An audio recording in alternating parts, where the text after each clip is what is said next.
Hello, everyone. This is Craig Huey, and Caleb and I are going to be giving a webinar in a few minutes on the Jobs Act. Actually, before we do, while we're waiting for the time to start, Scott, why don't you do some of the pre-questions that came up?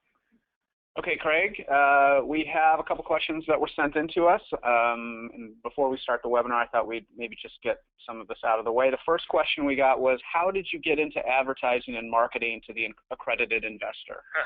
Well, for over 25 years, we've been marketing to the accredited investor.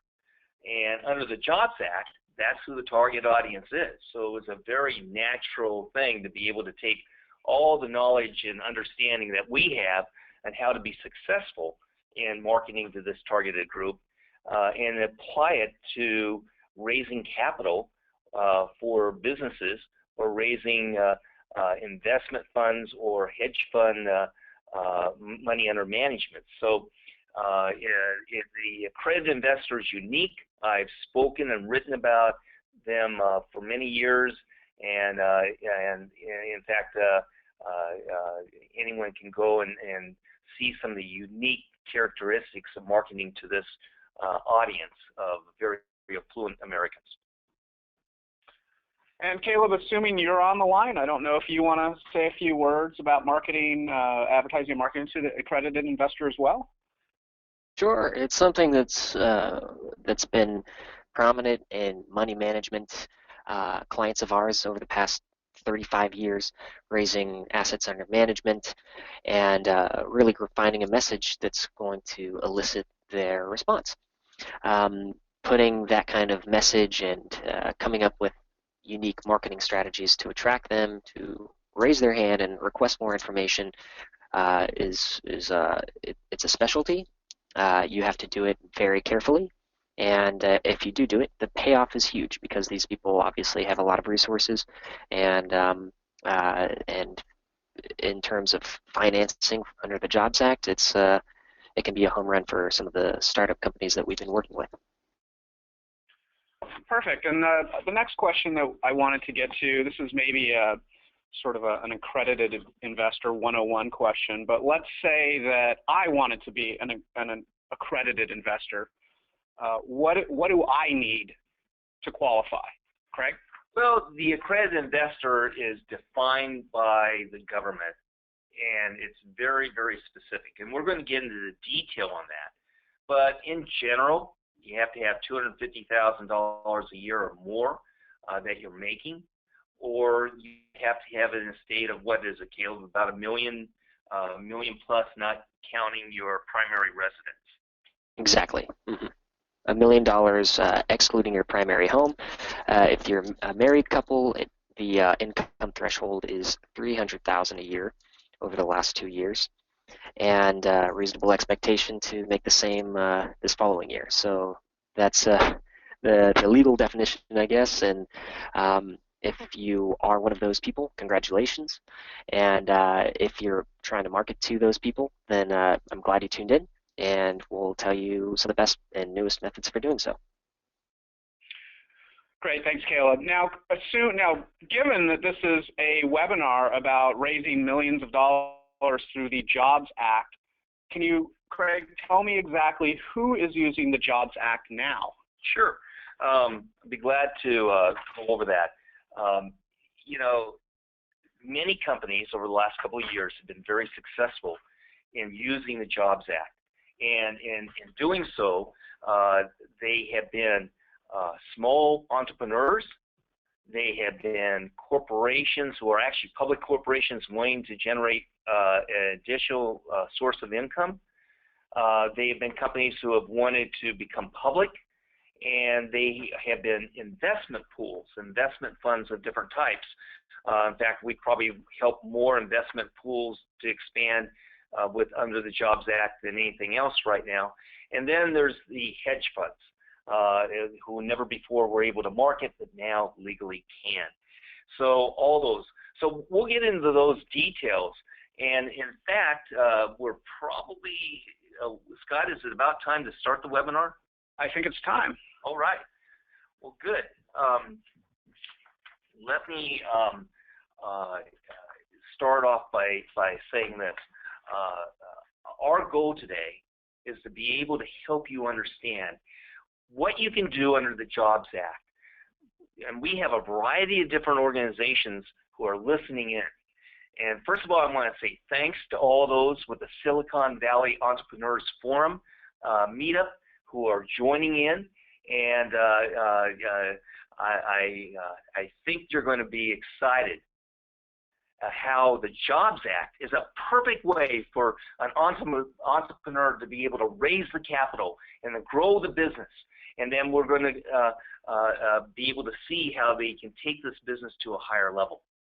And I want to thank all the people who are subscribers to Direct Marketing Update for joining in. You know, in looking over the list of people who have registered, we do have small businesses, we have public companies, we have hedge funds, we have investment pools, we have different types of consultants and advisors. We have people all over the United States and some people outside the United States on seeing how to be able to take advantage of this incredible Jobs Act. So the Jobs Act basically is something where, as you're going to see, is a way of being able to raise up to $50 million or more dollars, and that's pretty exciting. Called the Jumpstart Our Business Startups Act. It was passed by Congress.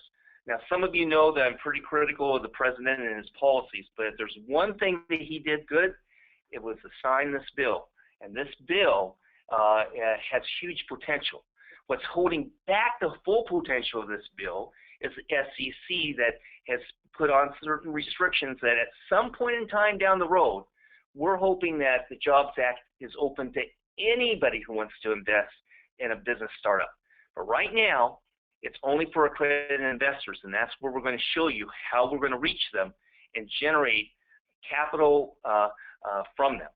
And whether you're a business, investment pool, or hedge fund, this is an incredible opportunity for you to be able to grow.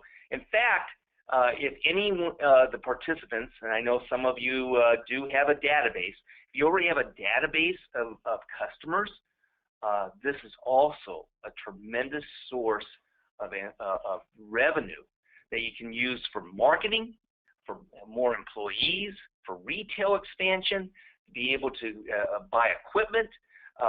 You can use this money in any and all ways that you want to. Caleb, do you want to go ahead and explain what the general solicitation is and about the requirements and the ceiling that they have for the Jobs Act? Okay. General solicitation just means we can generally solicit an investment offer to the accredited investor community. Now, there are a couple different filings under the Jobs Act. What we're speaking on specifically right now, we can only market to the accredited investor, and we have a 2,000 person cap. And depending on how you structure your deal, if you have a $50,000 minimum or a $25,000 minimum or a $100,000 minimum, you're going to raise a different amount if you hit that 2,000 person cap. With the A+ Tier 2 following, which I don't want to get too technical too quickly, but that one does allow you to take on 500 non-accredited investors, and that has a cap of $50 million that you can raise. You can raise more under the 506C with accredited investors only, but weighting the two different filings and seeing what's appropriate for your business is pretty subjective. So that would have to be looked at on a case-by-case basis. And then that's something we do. We help guide you through how to best be able to take advantage of the Jobs Act and raise the capital. I've got people that want to raise capital just because they would like to have an incredible amount of money to do marketing and expansion and dominate the market. We have people who are looking at this to be able to get new assets under management, and there's nothing been like it. And you know, if a person has a net worth of more than $1 million, excluding the value of the primary residence, that's $200,000 in the last 2 years, They are an accredited investor. And what I really like about the accredited investor is this. They're unique and they're diverse. They all respond differently. The big question is, what's the best way to market to them? What's the best way to get them involved? So there is a plan of action. So if you're taking a look to see how to be able to use the Jobs Act, you have to understand the unique aspects of marketing and advertising to these accredited investors. So in doing that, the first thing is that we do not use traditional advertising principles. Instead, we use direct response advertising, where it's basically scientific advertising. It's such that it's accountable advertising. You know what works and what doesn't. You test, and then once you prove the success, you move on to step 2 and expand it. You never go ahead and market and unless you know it works. It's something where we can use some multimedia, but we always know the cost per lead and the cost per sale. Anytime we are doing this, we need to reinvent your positioning and image so it's appropriate for your target audience of accredited investors. We need to be able to review your unique selling proposition and define it for the accredited investors. And that's something that we have a skill at doing. And in doing that, we have to take a look of what is the avenue. Do we use Facebook, email, banner ads, paid search, radio? What is it you get to? What's the best? And there is a clear definition, so you don't waste money. One of the key principles here to be legally compliant and to be able to be most effective with your marketing money is to target those accredited investors, so you're only talking to them. So what's the best way? What's the foundation for doing that? Well, Caleb, you want to explain the basic foundation of the landing page? Sure. A landing page is separate from your corporate site. Most people, if you're not familiar with the landing page, you should familiarize yourself with it, whether it's this promotion or a promotion for your product or service. Landing pages are great. Instead of sending a prospect to your corporate site that has multiple tabs and all of the information about a product or service, it's a separate page that you send to with one marketing message, one call to action that is, for one singular drive. And in the case of the Jobs Act, we're driving them primarily to the telephone. If they want to respond online for more information, they can, and then a salesperson can follow up with that potential investor. But we're trying to drive them to the phone in this case. Now, what we do is we have all of our marketing material tie into this landing page. Everything is being sent to this landing page. It's personable. It highlights the benefits to the investor, why they should be interested in contacting you for more information about the investment opportunity. We also embed cookies into the web browsers of any individual that lands on the landing page. So in the future, we can remarket to them with banner ads, and we'll get into that later. But the basic principle is don't confuse your prospect with your product or service. You want to have one message, one sales theme, highlighting the major benefits to the investor in this case, and have one call to action, and not to confuse them with your business operation, but to continue to drive the message of investing in this opportunity and what's in it for them. We've talked to biotech firms, we talked to manufacturers, we talked to retailers, we talked to people with all kinds of innovative products and services. And here's the key thing. Never, ever send them to a corporate site. It's just so anti-marketing. And you got to have something with that clear message. So the key point that Caleb's saying, make sure it's a message for the accredited investor. And when you do that message, you want it to be clear, simple, and something without navigation distractions at all. Now, secret number 3 to being successful with the accredited investor is direct response copy, not journalistic copy, not editorial copy. It's got to be online, hard copy, whatever it is, it's got to be direct response copy. That creates a mega difference. It's persuasive word engineering directed to what it is that the accredited investor is going to respond to. And when we do this, we keep a couple of things in mind. One is M squared. Most companies fail because of M squared, and that is myopic marketing. Myopic marketing. That's where you're talking to yourself. You're talking about how great you are and what you do. They don't care. And so what we do is we create it from their point of view. We create a major theme that's clear and distinct to the accredited investor bias and their self-interest. We're very specific in details, and it's very conversational. It's like one person talking to another. Instead of saying we and us, it's always about you'll discover, you'll learn, let me tell you about. It's very easy to read, even to these most sophisticated accredited investors. We always make sure there's drama, there's surprise to it. And every feature is turned into a benefit. Once you have that landing page, you have that copy down, you got that approach going, then you start using the strategies and the techniques that are going to turn that accredited investor into somebody who is aligning themselves with you. So that brings us to what Caleb was talking about with retargeting and remarketing. Caleb, do you want to explain that? Sure. Banner ads, if you're not currently using remarketing to sell your product or service, you should do that too. But in this case, when we're soliciting the accredited investor, we have a couple of things that we can do with banner ads. Now, before I get into the remarketing aspect, I want to just make a quick note that the way you should be designing your banner ad is to call out your prospect.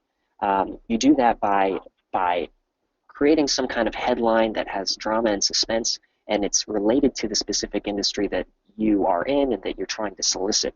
That way, you capture the person's attention. You have teaser copy in that banner ad that's going to bring them to be curious and want to know more. We like to have a picture of a video on that banner ad. That's going to increase your response, so the person knows that there is a video for them to watch once they get onto that landing page.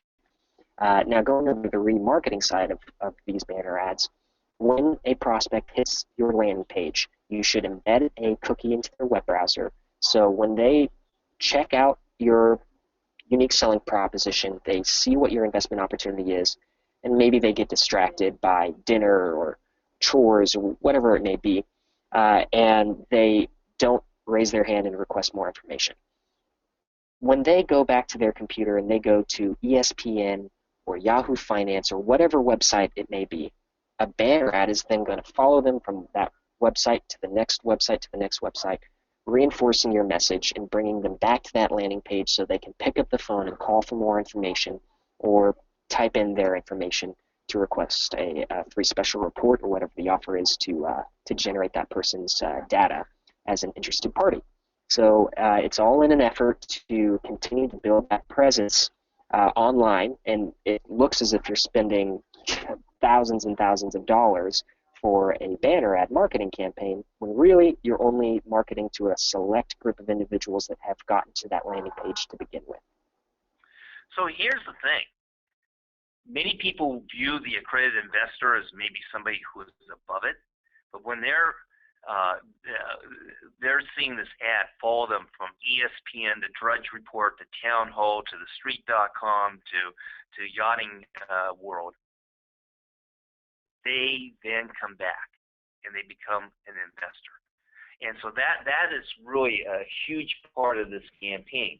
Now, to be able to draw them into the landing page so we can get those cookies. Oh, one other thing.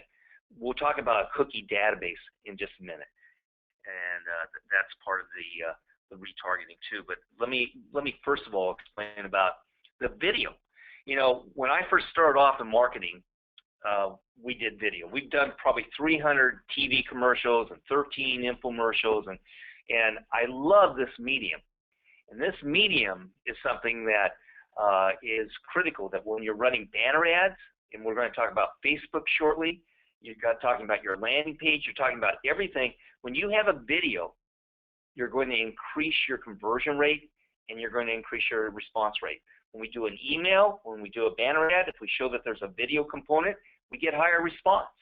So a video is an important part of being able to have it. This video needs to be at least 4 minutes, usually 7 to 12 minutes long. And I know it's going to shock a lot of our audience. Many of the most powerful, successful videos have been longer. But for this audience, we do a little bit shorter video. Now, another secret to being successful is direct mail in an online world. You know, direct mail, many people would think, my gosh, why would the accredited investor invest in something in their mail? Well, I'm going to show you why it's one of the foundations and successes, because with the postal mailing list, we can pinpoint very specifically that accredited investor. And it becomes the basis for a powerful, successful campaign. We know every accredited investor in the United States.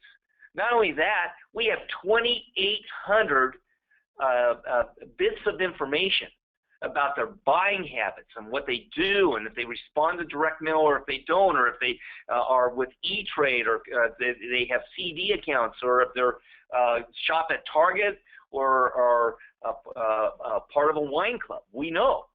So the direct mail is so targeted and can be so powerful. I'm going to show you shortly some of the tactics. But first, let me just have Caleb explain about the comprehensive targeting.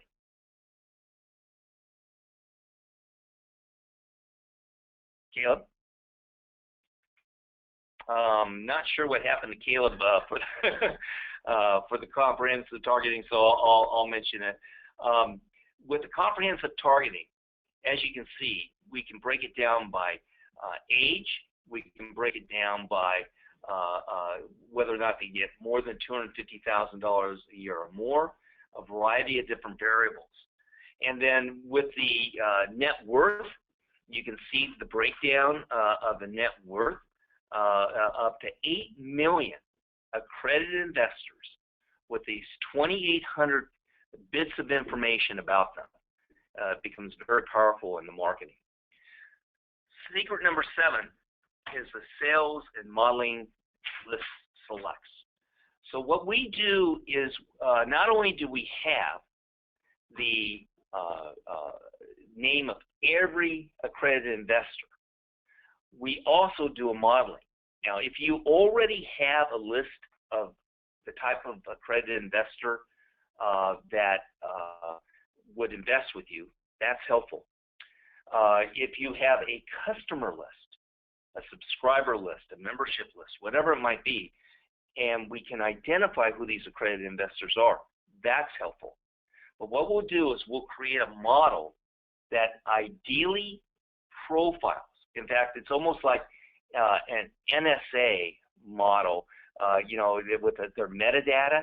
That's exactly the same principle here. Scott, did we find if Caleb's back? Sorry about that. I had a technical difficulty. Okay. So, Caleb, is there anything else about the modeling of these list selects that you want to mention?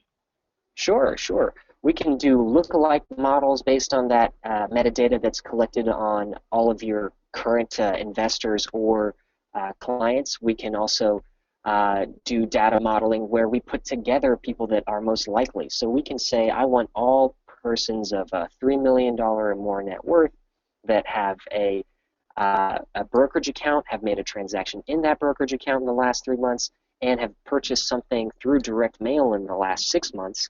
That way we know that we're not throwing money away needlessly on a direct mail piece, because that's a direct mail responsive individual, and it's a person that's self-directed in their investing instead of simply handing all of their money to a money manager. So we know that that person, since they have made those transactions with their brokerage account, are likely respondee to your kind of promotion. So the kind of information that we have access to is fantastic.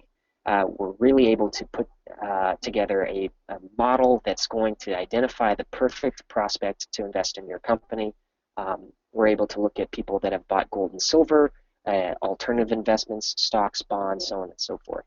So we can put together a very sophisticated scientific data model that's going to get you a better response than some of the old methods of buying, very used and I'd say beat up accredited investor call lists.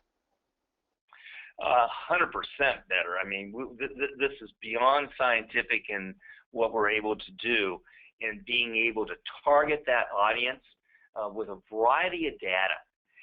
And then once we do this modeling, basically what we have then is not only the direct mail address of the person to send the mailing to.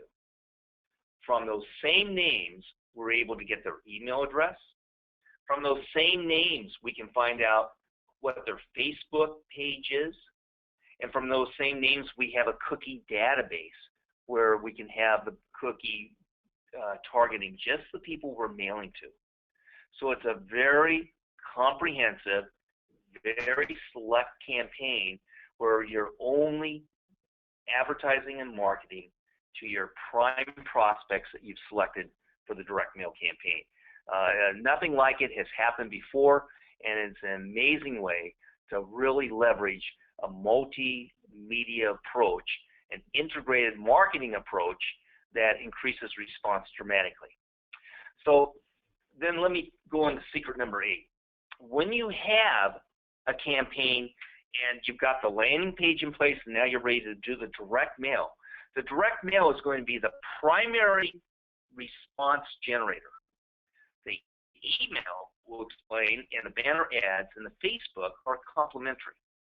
So you've got to choose the right format, and you can choose the traditional direct mail format, envelope mailing. One of my old clients is Ken Fisher, and you know his oversized mailing package, or it could be a highly personalized one. We're doing ones where the letters personalized, the lift notes personalized, response personalized. There's a personalized post-it note, envelope. It looks like a little lady sat down and hand wrote everything out. The other type of successful way of generating response from the accredited investor is a Videolog.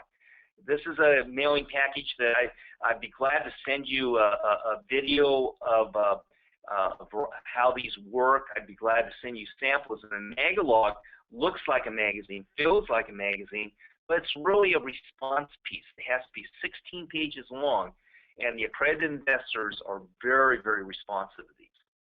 A Videolog is a little bit different. Again, I've got a video on this I'd be glad to show you, or I'd be glad to send you some samples. But a Videolog looks like a book, feels like a book, but it's not a book. The Videolog is a powerful piece. And then there's the three-dimensional piece. And I'll show you a copy of that.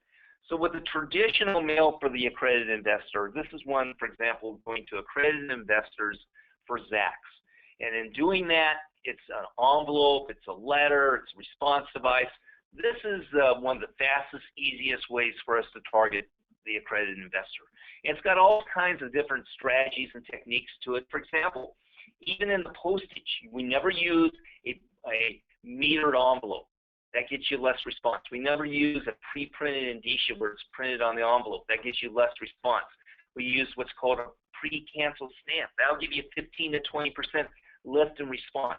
So there's little techniques we do like that.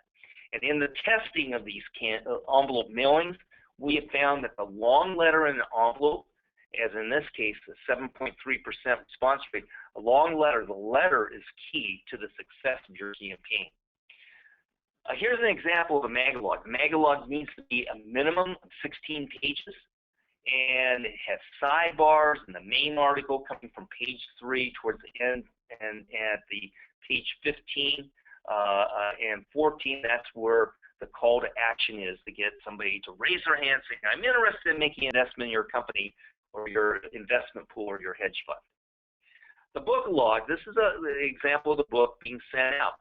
Now, Michael Gerber many years ago did the E-Myth, which he basically said an entrepreneur can take a company only so high and then a consultant has to come along. Well, he was a consultant. This book became a New York Times bestseller, but it was a Videolog. We've done these Videologs where people are convinced it's a book. It has our direct response copy, but it's broken down by chapters. And here's the key to it. It will take me only about 10 weeks, 12 weeks to write a 110, 120 page book for you. In 110, 120 pages, you become the author, the authority in your space. And it creates incredible credibility. And so these book logs have a variety of different uses besides the mail, but that's the primary one for the accredited investor.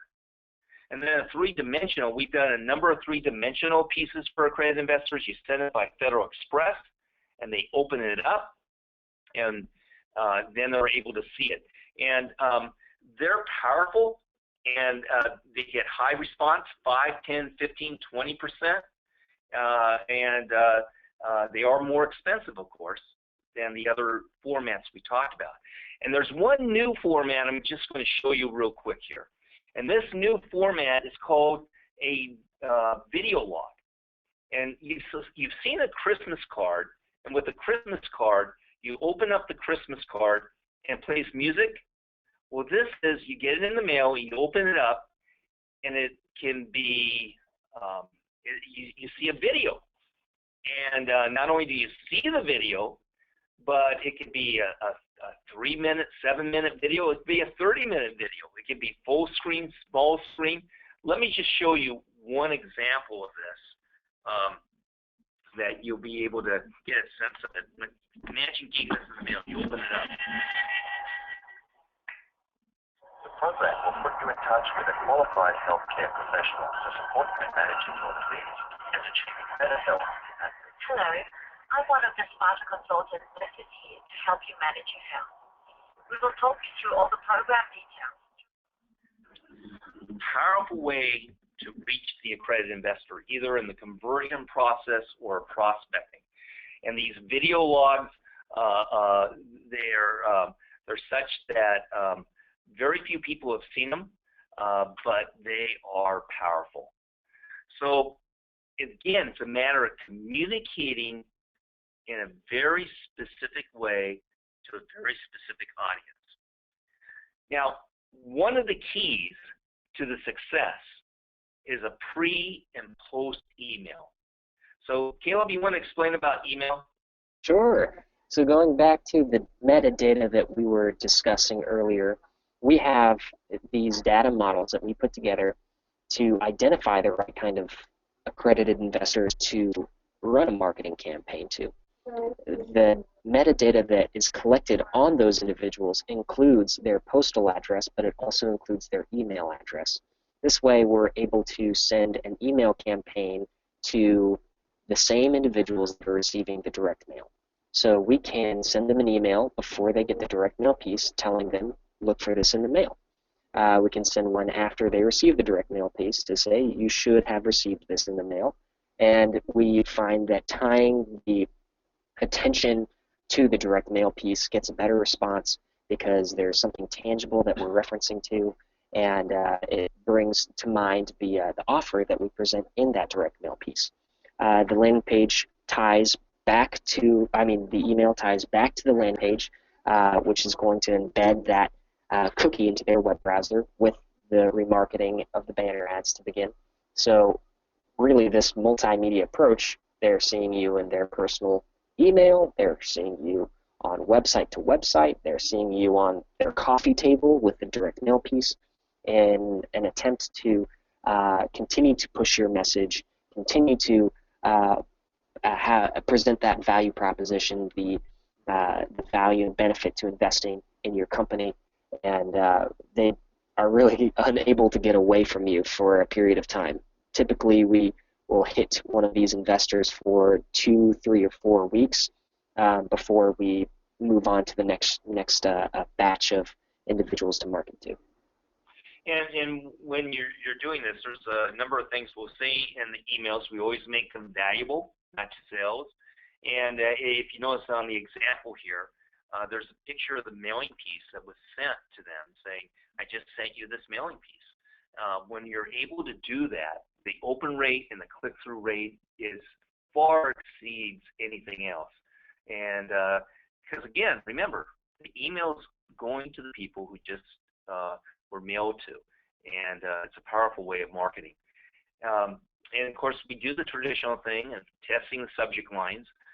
Here's an example, the subject line test, and it shows, it's a good example of showing you why in anything that we do, going to the accredited investor, we test. You can see 4 different subject lines, and which one do you think worked best? When I do this example at conferences, some of the most professional marketing directors and, of companies, they usually get it wrong. Here were the results. You can see the one that most people think was a winner was How to Protect Yourself from Profit in 2015. You can see it was not the winner.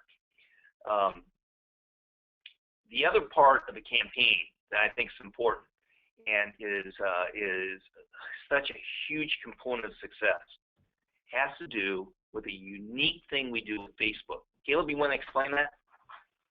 Sure. Going back to the email, what we can do with Facebook is take that list of emails. Let's say we're doing a 100,000-piece mailing campaign. That means we have 100,000 emails to send to the same accredited investors. We take that 100,000-person list, plug it into Facebook in a custom list, and the individuals that have their private Facebook associated with that email, we can then run custom ads to. That can be either the ads on the right-hand side, which I'm sure you're familiar with. They are more classic display ads, or we can run the ads in their newsfeed. And the ones in the newsfeed are going to get a better response, and we're able to, mix that in with the content that the Facebook users are already browsing. So, content that's posted by their friends and family as they continue to scroll through. An ad for your investment opportunity will show up there. So it adds to that that kind of dominance of their space for that 2, 3, or 4 week period where we continue to hit them with your investment offer. So tying all of those things together helps incrementally get you a better response, response being people raising their hand for more information, and it's ultimately going to get you a better conversion rate. The conversion rate is actually one of the most important things that you need to pay attention to when doing a campaign. The higher your conversion rate, the more money you're going to generate. So I think the next slide is on conversion rates, actually. I will say that if you, as a company, are equipped to handle a large amount of calls, then that's fantastic. If you have people ready to pick up the phone, talk to an excited investor, and close them, good for you. If you are kind of in a place where you would be overwhelmed by, let's say, 1,000 calls coming in a month, looking for more information on your investment opportunity, you might want to consider hiring some kind of outside group. Now, there is a group called the Angel Investor Network, and it's headed by Greg Reiter, and he's fantastic. And his team, who I'm happy to connect you with, will help you with that effort. When we do a campaign, the phone system or the phone number will tie to him and his team, and he has professionals that will take that call, explain the opportunity to invest in your company, get them excited, and then pass that person that's ready to write that check over to you. So you just take the money, it takes the hassle, it takes the effort of training a staff out of the equation. And 1,000 phone calls is a lot. So if you're not equipped to handle that kind of volume of interested investor, that's definitely something that you should take a look at. Yeah, and we'll help guide you through this, and that is one of the important components. Greg's team knows the Jobs Act forward and backward. So from the standpoint of conversion, that solves a problem for a lot of people who don't want to take the calls themselves. Now, I apologize for some of the technical problems, but as we move ahead, there's other types of media, but they're not specifically targeted to the accredited investor.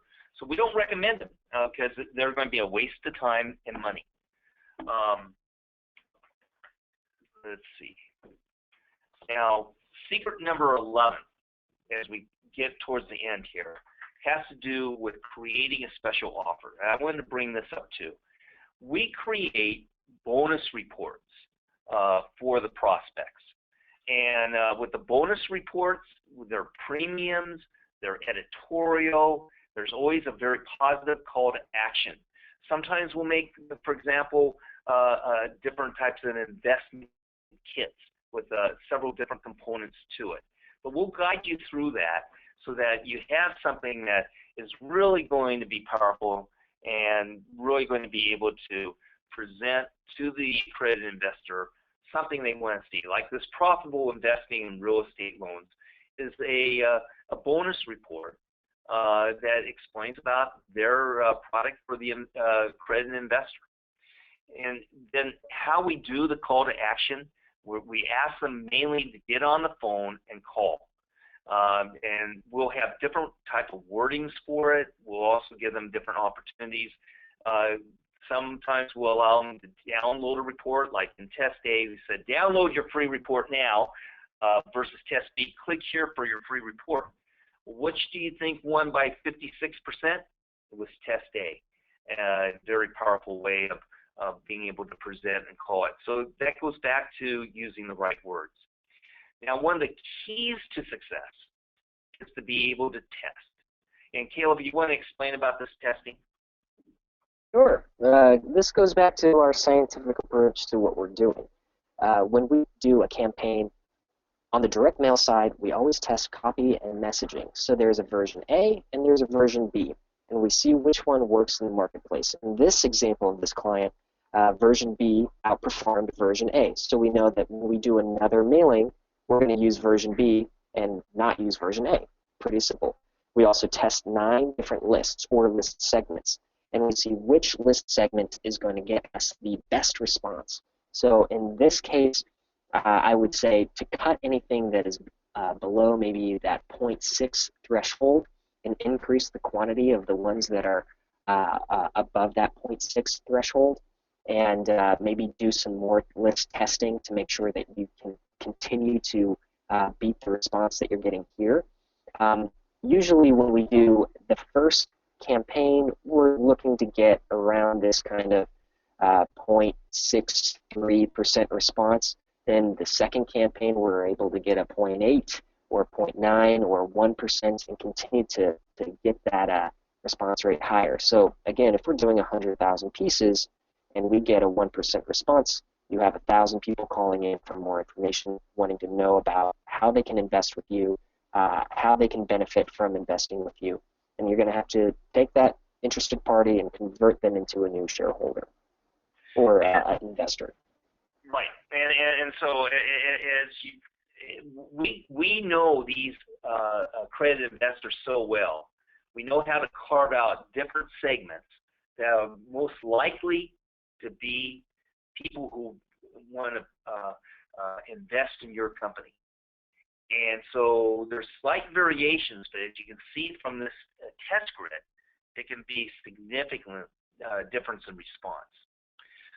Now, the other issue we want to end on has to do with the follow-up kit and conversion series.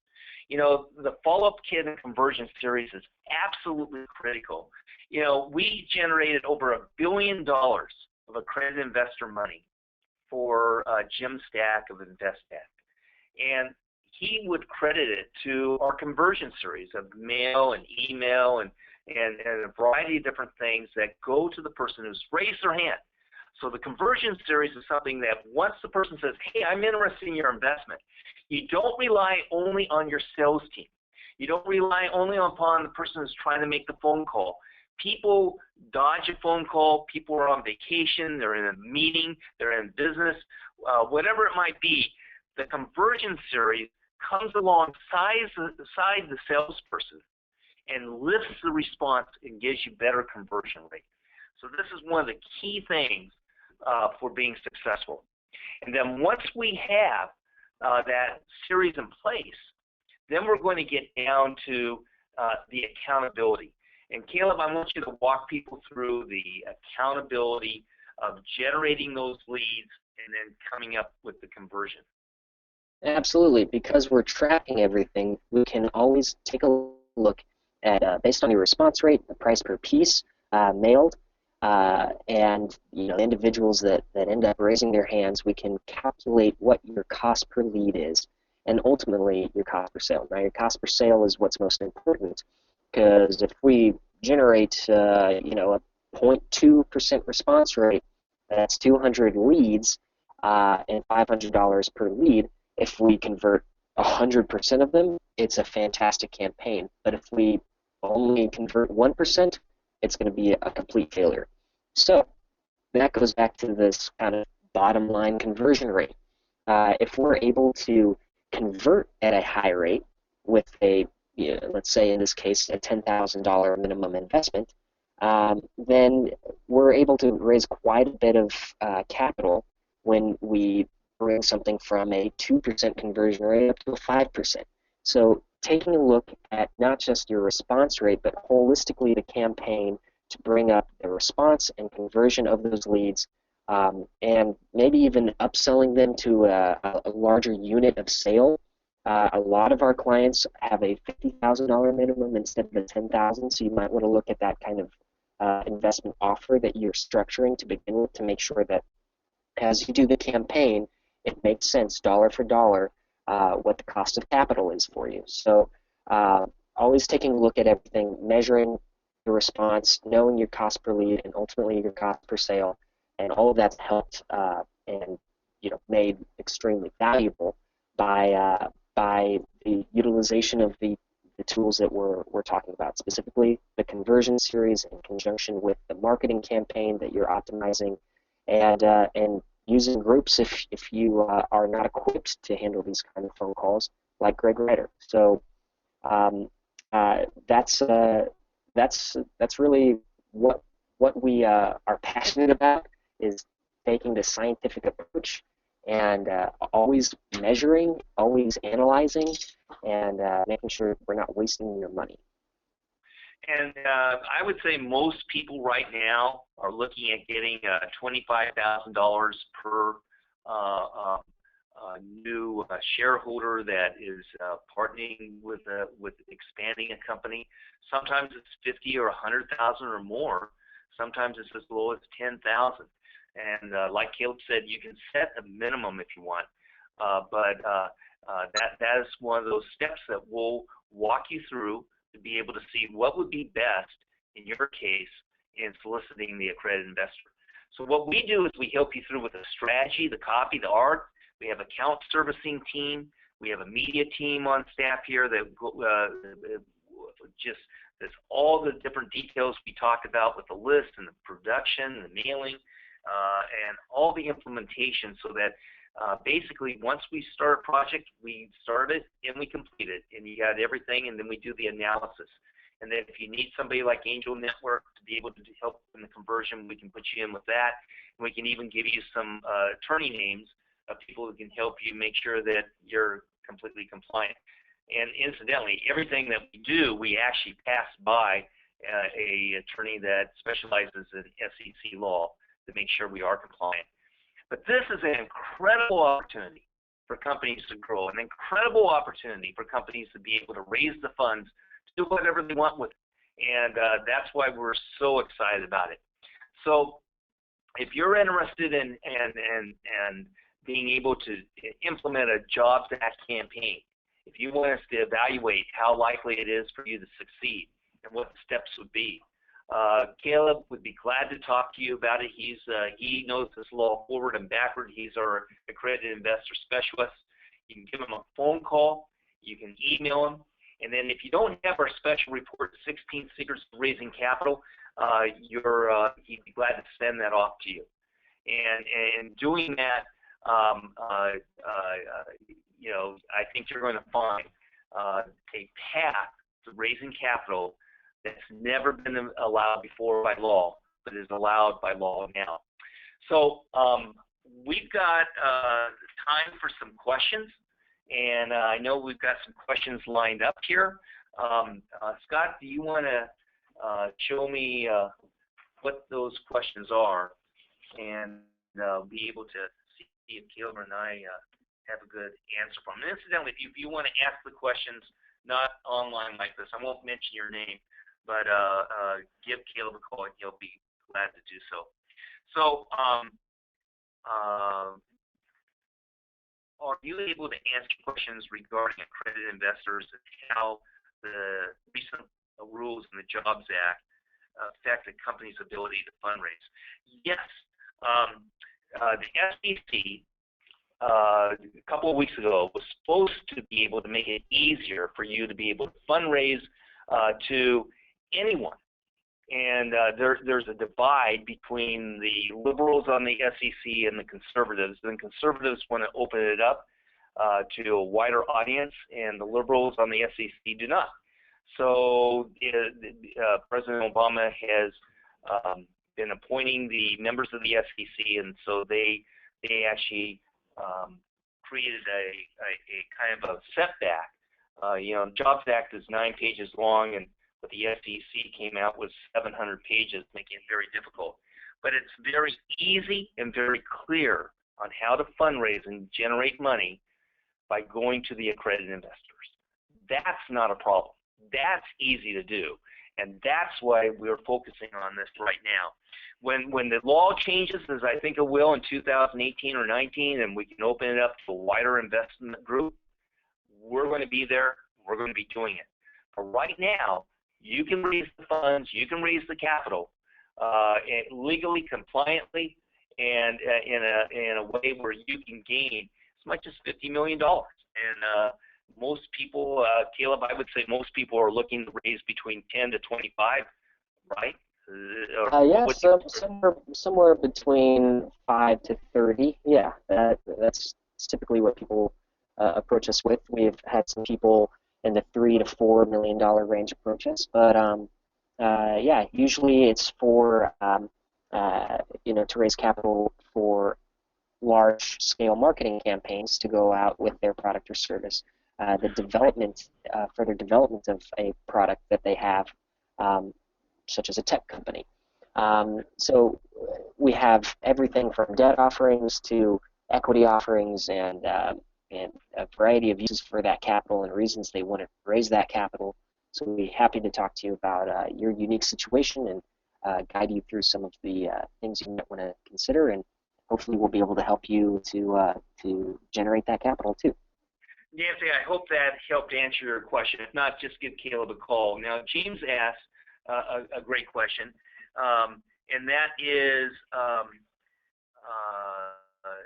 how do you verify that these are accredited investors? Well, here's the thing.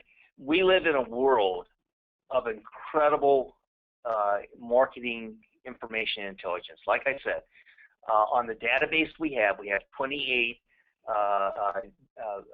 bytes of information on the buying habits and spending habits of basically the entire American population. There's very few people who would be off the grid on these databases, and these databases know people's income. So that's why they're verified.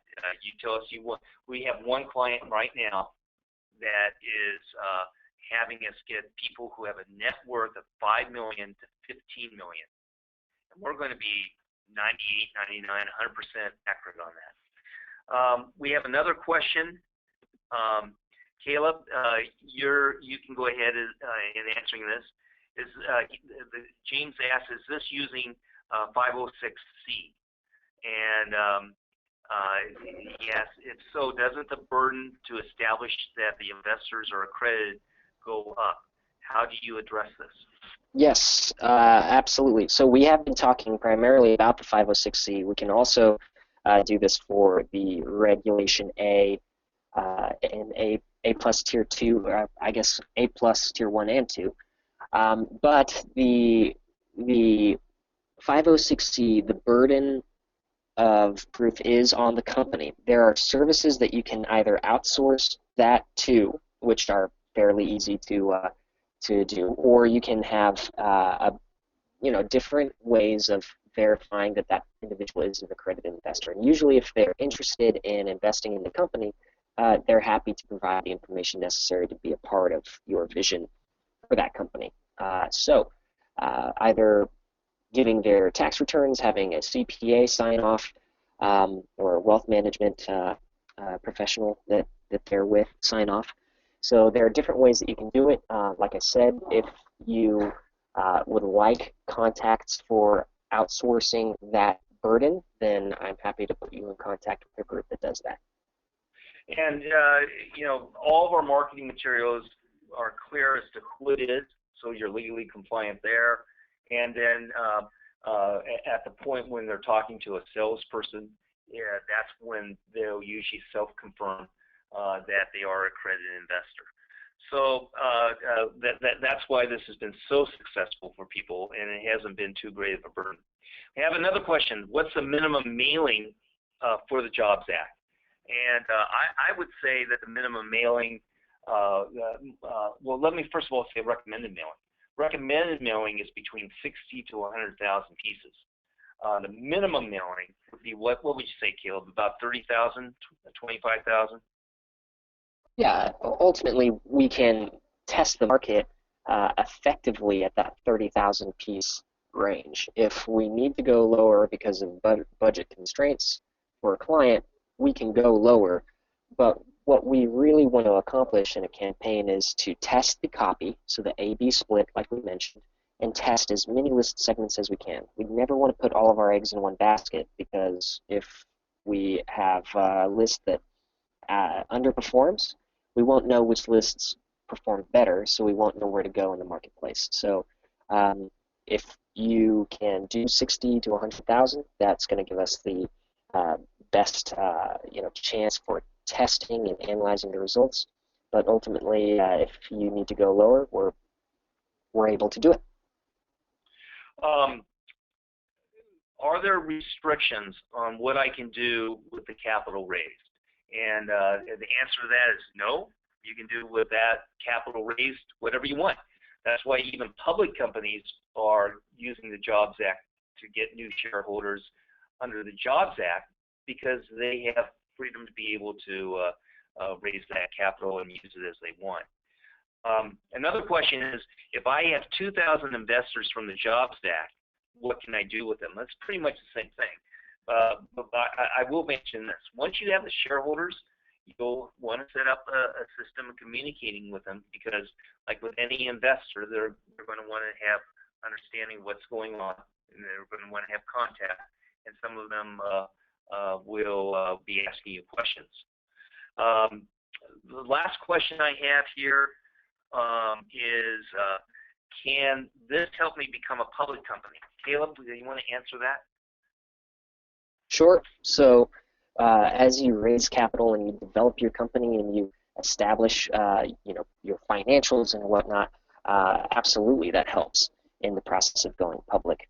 Also, as you begin to sell equity, if it's an equity offering, you're building a shareholder list, and that helps you qualify for some of the larger national exchanges like the NASDAQ and the New York Stock Exchange. So if you're looking to, as a private company, sell equity through this method, it is something that's going to help you in the long run if your plan in the long run is to be a public company. So yes.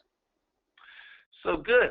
Well, we've gone over a lot of material, and I hope that was helpful in talking about this incredible opportunity. I believe it can be the biggest boom to the economy and an incredible boom to entrepreneurs and businesses, and of course to investment pools and hedge funds. So if you've got a question, we'd love to answer, give you the answer to that question. Just contact us, ask for Caleb, and it's been a pleasure working with you, those with the Silicon Valley Entrepreneurs Group. Thanks for joining in, and all the Direct Marketing Update subscribers. Look forward to talking to you soon. Thank you. Thank you. Take care.